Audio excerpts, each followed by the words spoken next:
திருக்குறள் அறத்துப்பால் இல்லறவியல் அதிகாரம் 17. அழுக்காராமை. ஒழுக்காரா கொள்க ஒருவன் தன் நெஞ்சத்து அழுக்காறு இல்லாத இயல்பு. ஒருவர் உள்ளத்தால் பிறன் மீது பொறாமை கொள்ளாத இயல்பினை தம் வாழ்வின் ஒழுக்க நெறியாக கொள்ளுதல் வேண்டும்.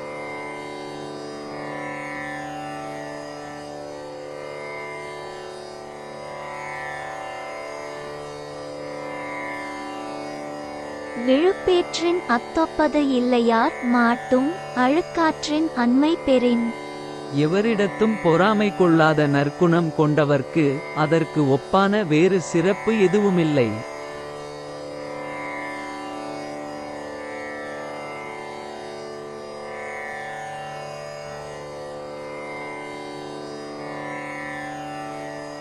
அரண் ஆக்கம் வேண்டாதான் என்பான் பிறன் ஆக்கம் பேணாது அழுக்கறுப்பான்.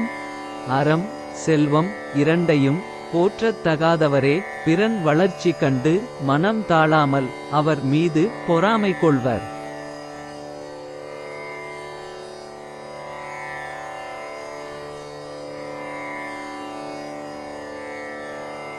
அழுக்காற்றின் அல்லவை செய்யார் இழுக்காற்றின் ஏதம் படுபாக்கு அறிந்து. பொறாமை எனும் தீய எண்ணத்தால் துன்பமே நேரும் என்பதை அறிந்தவர் அப்பொறாமை எண்ணத்திலான தீங்கு எதையும் செய்ய மாட்டார்.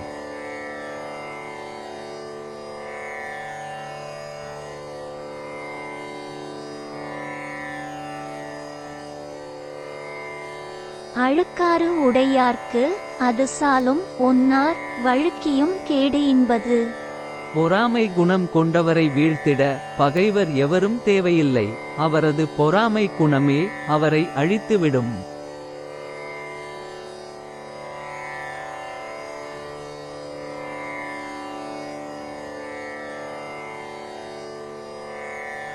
கொடுப்பது அழுக்கறுப்பான் சுற்றம் உடுப்பதும் உண்பதும் இன்றி கெடும்.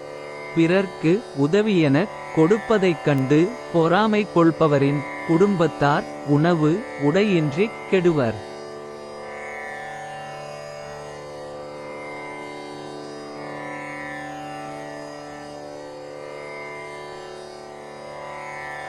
அவ்வித்து அழுக்காறு உடையானைச் செய்யவள் தவ்வையே காட்டிவிடும். செல்வத்தின் திருமகள் இலக்குமியானவள் பொறாமை குணம் உடையவனிடத்தே வெறுப்புற்று விலகி அவனிடத்தே தம் தமக்கை மூதேவியான வறுமையை குடிகொள்ளச் செய்து விடுவாள்.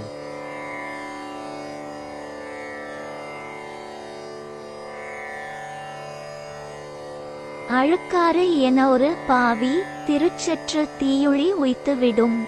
பொறாமை குணம் என்பது ஒரு பாவி. அதை கொண்டவன் தன் செல்வத்தை இழப்பதோடு அவனை தீய வழியிலும் சென்று சேர்ந்திடச் செய்துவிடும்.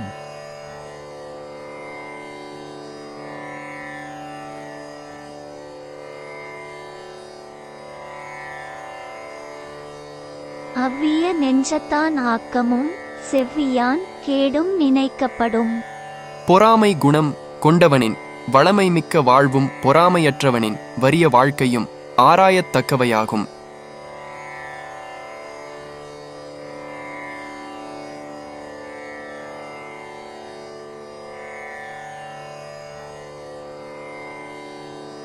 அழுக்கற்று அகன்றாரும் இல்லை அஃது இல்லார் பெருக்கத்தில் தீர்ந்தாரும் இல்.